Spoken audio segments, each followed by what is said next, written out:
What's up, on my Power Addicts crew? I was chilling in the house, had my laptop going through some video files, thinking I need to do some edit work on some videos I shot here recently, and I found this one folder that said unused files, unused video files. And I got to nosing through it, and it was actually some footage of where I stretched Rust Bucket, in the very beginning of where I stretched it. Now, I went back through my videos that I've already released on YouTube, and noticed that I did release one about the stretch, but it was like after I'd had everything all welded in. This was the process of where I chopped the back end off of Rust Bucket to put in the stretch. So, you know what? I thought, this is pretty decent video footage. I'm gonna go ahead and put it together just so I can release it for you guys. I realize I haven't released a video on Rust Bucket quite a while, so the video you're about to watch is like in the early stages when I first chopped off the back end of the frame. So it's already got the 8.8 hanging under it right now. The back end's all welded up and all that kind of fun stuff. So you might want to hang out to the end of the video, because I'll do a little bit of a walk around on Rust Bucket to give you guys an idea of where she's at right now. Alright, enough of the gabbing. Let's get on with this. Now, if you've seen the video where I was demonstrating how to tie in those rust repair plates, you'll understand what I'm saying. So what I did was, on the past video, is that I showed how to remove all the shackles and all the back end garbage and stuff like that. I'm not going to throw in where I did the paint prep and all that stuff like that to put the plates in. That's just totally ludicrous. But what had happened is that my original intention was just to put the extension plate, fix the rust here, extend that out to put my stretch in, because I've got Jeep Cherokee XJ leaves laying right here. So the reason I was only going to do a short extension right there off the back end of this is because I didn't think I had enough 2x4 tubing right here. Well, come to find out, I was up at my dad's this morning, and I said, hey, let me rummage behind the shop, see if I have any tubing left back there. Well, from a past project, I had some 2x4 inch tubing left over, and actually a lot more than I thought I had. I've actually got enough that I can do my rock rails, both sides, and the back half, slashing her right there, back, both sides. And so that really is like super cool that I had that material. Plus I've got some channel right there that I'm gonna make from a cross member back here. So I was like really stoked that I had the material to do a back half, because I really wanted to do that. Some of the commenters I had in the past said they wanted to see it do a flatbed on it, and I really liked that idea. So by doing a back half, I can do the flatbed. So if this is the first time you've landed on Power Addicts YouTube channel, be sure to hit that subscribe button, because I've got this cool Jeep build going on right now. You may not want to miss a thing. No, it's not like, oh, I'm going to put a stock Jeep back together. I'm going to color by numbers. I'm going to play connected dots. Not happening. Chop this baby up, see how far I can push it to be a street legal rock crawler. What do you think? So if you haven't subscribed yet, hit that subscribe button so you don't miss a part of this build, because I do other things as well, like Jeep videos, car videos, motorcycle videos, tool videos, review videos. You never know, but they're either educational or they're fun, one of the two. So hit that subscribe button so you don't miss a thing. Let's get to cutting. Alright, so here's our situation. Cutting her by right along there, the back half gone. Right here are spring mounts. As you can see, I just got crazy with the plasma cutter and chopped the leaves off, because I'm not going to use the factory Wrangler leaves, so really didn't care less whether I cut them or not. The spring mounts, I'm moving those, not those particular ones. I'm going to cut those off and trash them, but I've got another set of spring mounts for Moto-Built that's going to be going right along underneath this right here. After I cut all that junk out and find out, is that just somebody got welder happy, or is there actually rust behind that? I guess we'll be finding out soon, but it won't be on this video. The Moto-Built install for the spring purchase, probably the video after one we're going to do today. So what we're doing today, we're chopping this right here off. We're going to extend this straight back. How long? Probably I'm going to stretch from this point back about 30, 31, 32 inches. Now, as I can assure you, because when I put the spring purchase in here, the spring mounts, then this comes back, I got to put my leaves in, figure out where the placement's going to be, so I can figure out where I need to cut the back off and put my spring eyes in, all that kind of fun stuff. So I'd rather this be too long back here so I can manipulate my dimensions from here to there to figure out where I want everything. You'll see. Just follow along. We'll get there. You'll see what I'm saying. So let's figure out where I'm cutting. The first thing I did when I put it up on the jack stands is that I made sure that my body, the frame, was on a 0 plane, 0 degree plane, because then whatever dimension that I project upward, downward, whatever, is based off of that 0 axis right there. So that gives me a good level playing field to start off with. So grab me a piece of 2x4 scrap right here, chop it off about the length of what my tubing is going to be. Clamp in position, 0 degrees right here, so it's flat like this. That kind of gives me an idea. Okay, I need to cut about here. This is what's going to happen. It gives you guys a bit of a visual reference as to what I'm about to do. So you see if the frame kicks up right here and goes flat through here. That's going to do a couple things for me. There were some commenters on one of my past videos when I asked, what do I do with the back half? Several people said flatbed. I liked the idea. So guess what? Flatbed is going to be a version of. So what's also going to do is later on, this build, this whole Jeep build right here is going to be like an evolutionary style build. Meaning right now it's going to go stretched. No, the body's going to do this, the tub's going to do this, it's going to be a flatbed, and stage 1, so to speak. Stage 2, I'm not going to tell you guys the next stage. You'll see when I do it. So this is the body frame mod stage, but I'm going to make it, it's going to be a roller, it's going to be a driver. So that's going to give me my flatbed conversion. Then these are going to be mounted back here someplace. These are for moto built. So whenever I get my spring mounts here, I'll be able to project back and know about where those bushing mounts are going to be at. The rest of the bushing mounts are inside my shop. It's got a DOM tubing goes through here with the bushing. I've got my boom shackles and all that fun stuff. So I got to get this back half fabricated first, then I put those spring mounts in, then we figure out where these go. Cool, sounds good. So I took my little handy dandy angle finder right there, laid on top of this, went parallel up to this right here, then used this edge here to go project it across.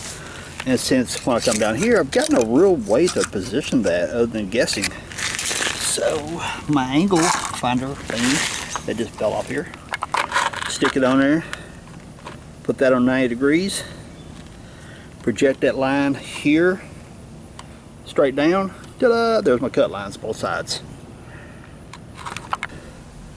Now some people will think, why don't you bring it straight in, because then you'd be, you know, right into the parallel with the radius where it comes up like that. That makes total sense, I agree.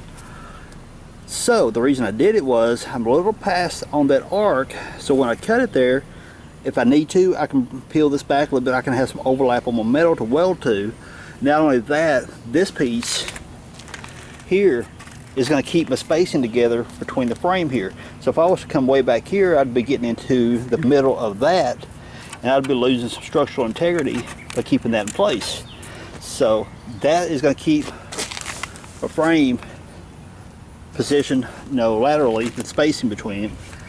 I can work with the metal here to get the pipe to fit up there as deep as I want to. Not only that, where I'm overshooting it, and if I do have to peel this back a little bit to go on top of the tubing, I can knock me some holes through here to plug weld, plus run my bead around this way as well. So I have gained a lot more strength where I can plug weld from the top, sides, and on the back side here, I'll gain a lot more strength, but have a room for plug welds and the bead going around it. Okay, cutting stuff like this, here's your tip. I got cut here and I got cut there. What's the problem with that? Don't seem like a problem. Plasma cutter slices right through it. Now, what's going to happen if I cut this one side first all the way around? The weight's going to drop. Now, this side over here is going to be under all twisted stuff like that. Nah, is it a big deal? Not really. But you can prevent that to make life a little bit easier on yourself. Go ahead and slice cross member here, slice cross member there, and there, and there. Take out the center cross member completely. Therefore, you got no torsional twist whenever you slice one side, and you don't have all that weight twisting down on you. Is it a major big deal? Not really, but does it make life a little easier? Yes, it does.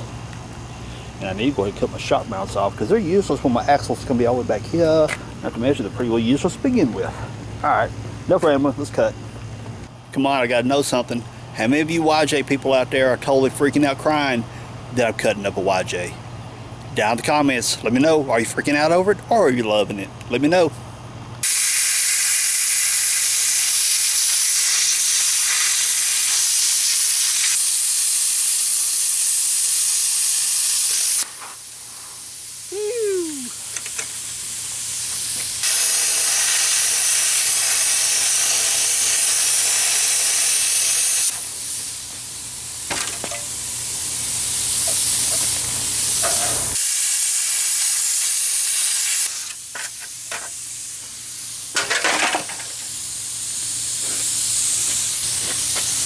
Now, to help you guys out when you start playing with the plasma cutter, some of you may already have one.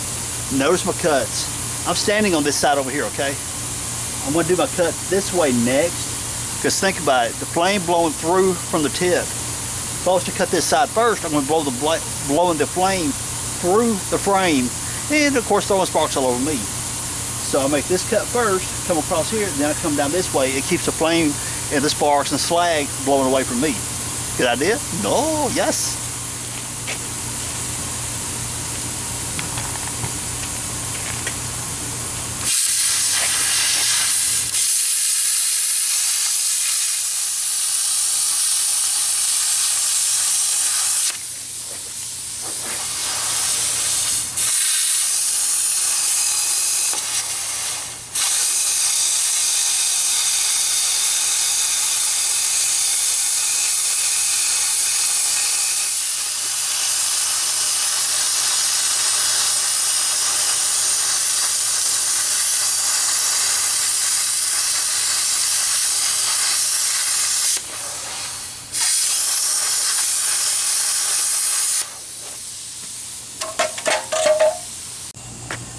Okay, let's get you guys caught up now. A lot of thundering going on. There's supposed to be a storm rolling in tonight, so I'm kind of getting in overdrive mode. Let's get you guys caught up. Got these cut off. You see me chop those. I've got this notched out. You can see I've got that 2x4 just kind of as a mock-up. Listen, hear the thunder? See? All right, so got 2x4 hung out here. That's kind of an idea is what's going on here. Bringing a flatbed all the way back. Cut this tubing, that tubing, cut that directly in half. I need to clean up, letting it cool right now. I just chopped it with a plasma cutter. 1/4-inch wall, baby. Okay, is it overkill? Absolutely, but hey, I already had it, so I ain't got to pay for another stick. So, that is another piece right there that I chopped up for whatever reason. It goes up the side here, but it's a little bit tall, so I notched that out right there to give me more weld surface. And I'm going to notch, well, of course on these pieces, but I'm going to notch the bottom of, kind of like cutting it right through here just a little bit. Probably not that deep. I'm going to keep shaving it with a plasma probably. Decrease the depth here just a little bit more, which will bring this down flush, which will bring it down flush here. And I've got a little bit of a gap thing going on at the bottom of this. Let me stick a piece up here and I'll show you. Pull out the 2x, switch hands on the camera.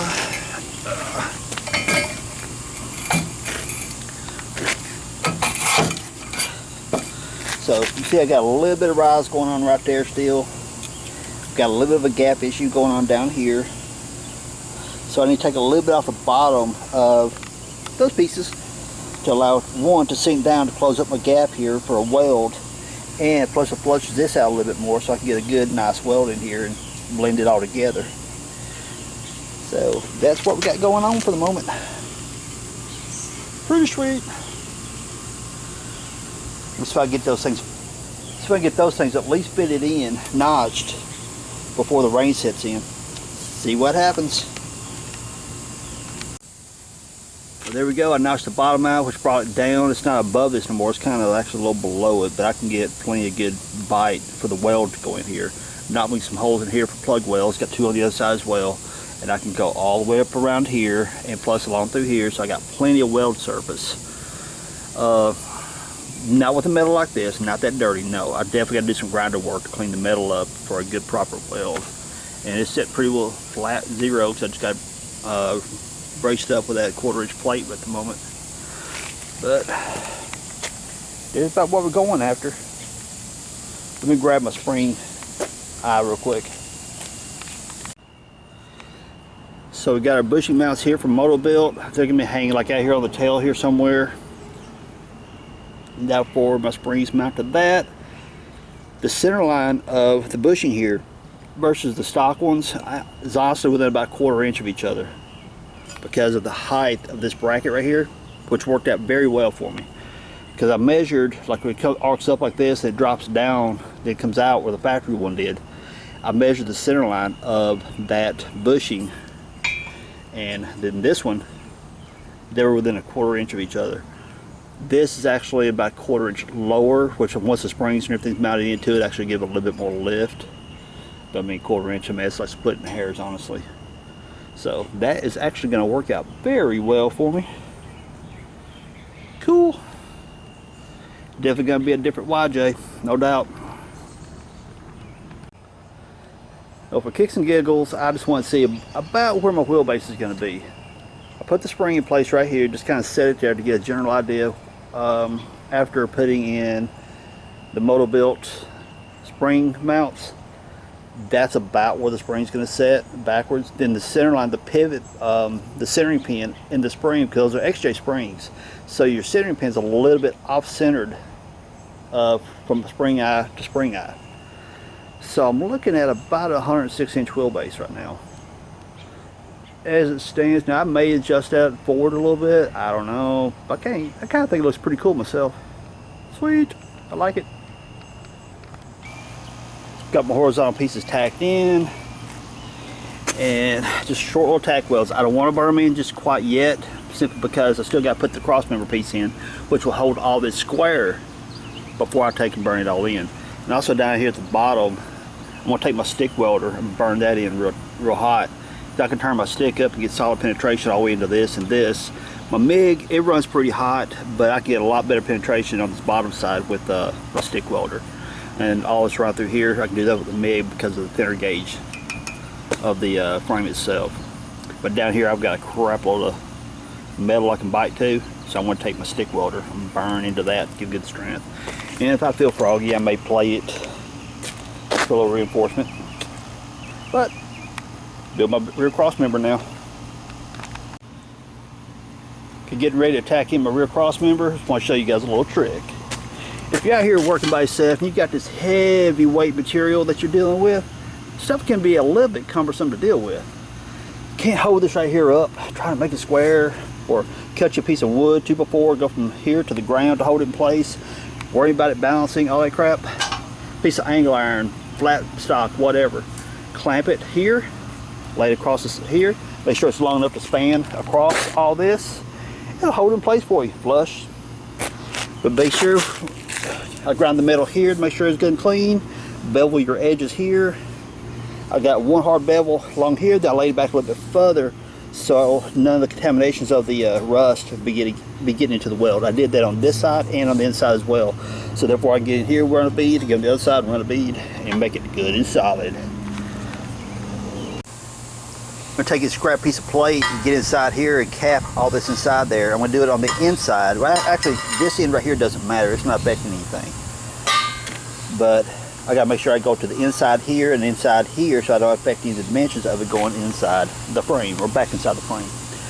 I know you guys are thinking, why are you doing that? That does nothing for the strength. And so I'll tell you what. The only way you're going to find out is to subscribe to the channel if you haven't. And make sure you watch all these videos. I'm not going to tell you what I'm up to. You just got to watch the videos and subscribe if you haven't. So I can tell you. Mother Nature said it's break time. Oh well, do what I can do. I got the back half tied in now. Everything's welded in, good to go. And I'm discovering the more I work on this thing, the more holes I find. Holes meaning I knocked a hole in it right there. So yeah, apparently I'm a little thin through here. Oh, it'll stab you. And above that shock mount, we got a hole, which I'm cutting the shock mounts off anyway, because obviously with the rear diff being all the way back here, that's useless now. So I'm cutting those off. Those will get cut off, because I got to put my new spring mounts in.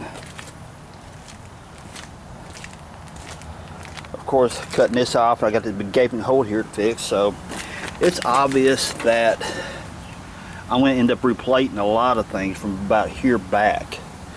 So again, it wouldn't be too surprising for me to end up replating, putting plate along the sides and tops and down the bottom to reinforce this back section. Seems that the frame, everything from about this body bushing here, the body mount here forward, is pretty well solid. This point back, not so much. So back half of it, got rid of a lot of the junk back there, plus it's going to allow me to do some of the things I want to do. Another big gaping hole right here.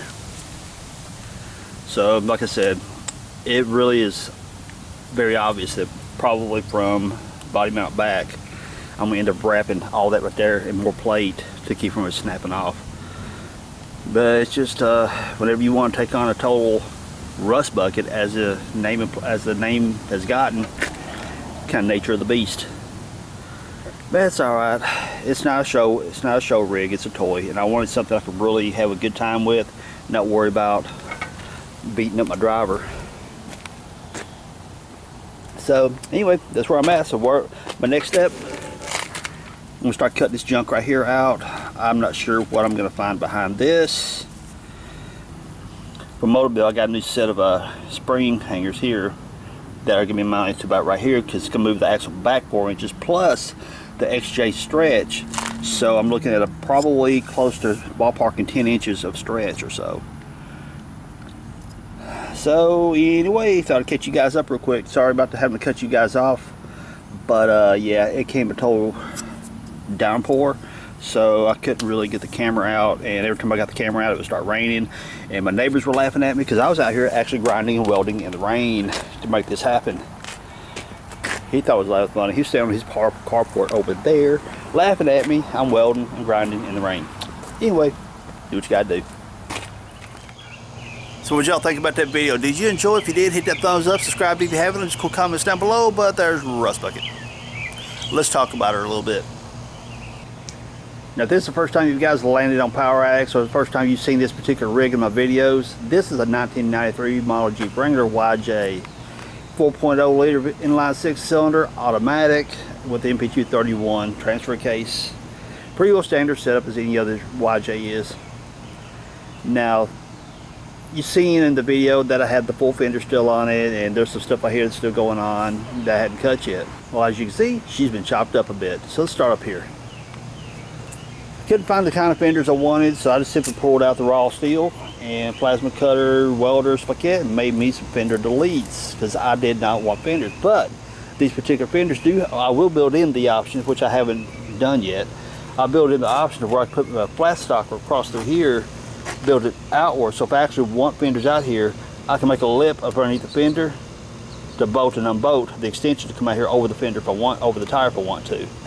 Within built in the fenders, we got the rock lights right here, which also has the amber LED here, which will be turn signals and marker lights. Skeeter after me. And as we move on back, we got your rock sliders.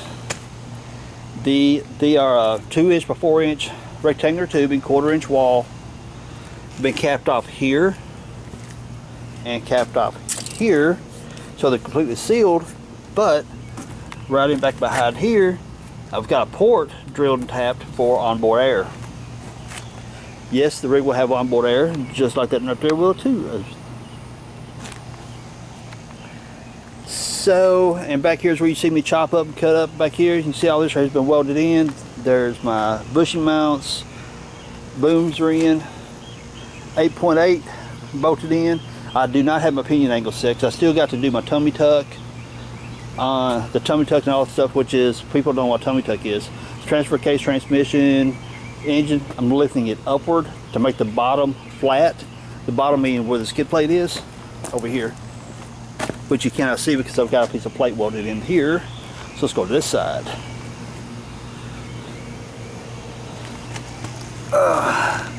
skid plates here, they hang downward, probably about 2.5, 3, 4 inches, something like that. And they're prone to dragging on anything and everything. So I'm trying to keep my center of gravity as low as possible. So instead of doing a whole bunch of suspension lift, I'm picking the engine transmission transfer case upward to get rid of the skid plate and make it set above the bottom of the frame here. Okay, so there's my rock slider there. There's some no-name seat that I had laying around here that I'm using just a mock-up with. I'm boxing the frame all the way back through here.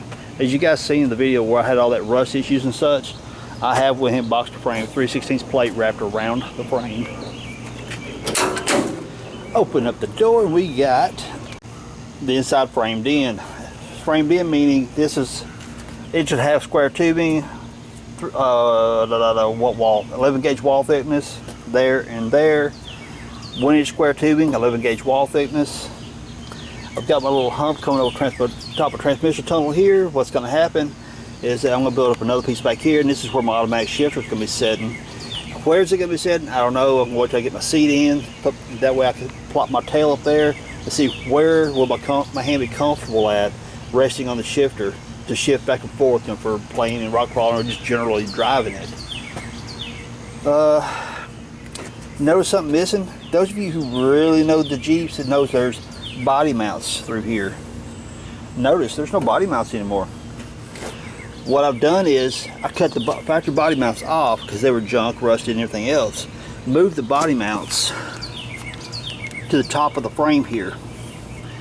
See that? Well, that's the spacer I got going right there, but you see right here as well, body mount there. Now I'm using washers right now for the sake of just mock-up, but I've got my body mount bushings are in the shop right there to actually install whenever I get the tub done. Now rock sliders here, but you notice this plate right here, both side cut, kicking down at a 45-degree angle, and I would be making plate come all the way through here, making this whole floorboard solid, tying the both side here to the body mount. So this will all be solid all the way through here. And then I'll make my floorboard to allow room for my exhaust to come through and all that fun stuff. And of course that side will be the same, but I've got more work done on this side than I have that side. There you go. What? What? Did I hear somebody ask, are there going to be videos about me framing the tub and the both sides and all that stuff? Yes, there actually are. I'm documenting as I go, but I just haven't edited and released those videos yet. They'll get there, don't worry. Also, the front fender deletes, I got a video documented that as well. So, I've got the video footage, I just haven't done all the editing and releasing it yet, because really I'm not done. When I get to both sides put in and the floorboards welded in, then I'll call that stage done, and I may break the video up into part 1, part 2, or something like that, other than one wickedly long video, because it actually turned out to be a lot more footage there than I really anticipated. Or I may just cut out the junk, and you know, because this is one of those projects to where you can't really, I'm giving you ideas. I mean, I really follow along with what I do, and I'm kind of winging it as I go. I know the general idea of what I want to do. Just as I go through the process, how am I going to get to the end point? I just kind of see what works as I go. So for me to give you a step-by-step instruction may not be relevant for you, because if you're not driving, I'm driving a piece of junk here. This thing here is a total rusted out, dilapidated piece of junk that I decided I wanted to turn it into a toy instead of scrapping it and parting it out. I mean, originally the idea when I got this thing, I bought it for parts for that one. Then it drove and ran so good. I mean, I drove around the neighborhood with it and stuff, and it drove and ran so good I couldn't kill it. I couldn't chop it up. I needed a toy to go out and play to keep from beating that one up. So there you go. That was the birth of Rust Bucket. So as I mentioned earlier, this is what you call an evolutionary build, meaning that, you know, I'm putting the axles under to get it rolling good, keeping the 6-cylinder, keeping the automatic, and the MP231, but there's going to be some other changes as the project evolves, but I'm not going to give that stuff away. I've already got most of the parts for the evolution of Rust Bucket into what its final stage is going to be. Its final stage is going to be a beast, and I can't wait to get to that point. But there's lots of things I want to teach you guys on how to do certain things to Jeep YJs for doing, I don't know, like putting a V8 in a YJ or something, you know. Okay, so I gave you guys a clue. See what you guys made me do? Now you done made me spill the beans. But that's okay. Now, is this final resting stage of this evolutionary build gonna be a small box Chevy sitting under the hood? Not by a long shot. I got the parts for other cool stuff, but I'm not gonna go there. So you got to subscribe, watch this build as it evolves. I know it's evolving slow. The thing of it is, hey, I still got a full-time job and I work outside. I'm working on building my shop, and well, it's nowhere near complete to move this thing in yet, so hey, I do the best I can. Okay, so with that being said, if you guys like this video, hit me with a thumbs up, subscribe if you haven't, leave some cool comments down below. Now tell me what you're thinking about the evolution of Rust Bucket so far. Like I said, it's got 373 rear gears under, but that's going to be changed to probably 410s. It's got the 8.8. I'm going to build the Dana 30, not extremely built because I don't want to waste my money on a Dana 30, to be honest with you. Dana 30s are good diffs, but the Dana 35s, the rear ends suck. And meaning that if you guys been following my channel way some time back, I had to pull the rear end out of this rig here, put it under that rig because my Dana 35 took a chunk dump, or yeah, I'm keeping it rated PG on this one right here. So I need a rear diff quick, so I pulled the diff out of this one, stuck it in that one, so I get that one back on the road. That's my daily driver. So again, down in the comments, let me know what you think about the evolution of Rust Bucket. Any kind of cool stuff you'd like to see me build into it. I've got so much other cool stuff that I'm just not going to tell you guys about that I'm going to be building into this, and the how do I say, the personality it's going to take on, put it that way. I'm keeping with the Rust Bucket theme. That doesn't mean I'm going to leave rust all over it. No, it's not. I'm not going to do that.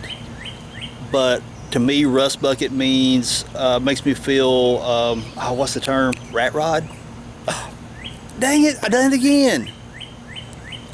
Hey look, I'm signing off this camera right now as I keep giving you guys clues. So if you want to see the evolution of Rust Bucket here, hit that subscribe button so you don't miss anything. I really appreciate you guys hanging out. Peace. Later y'all.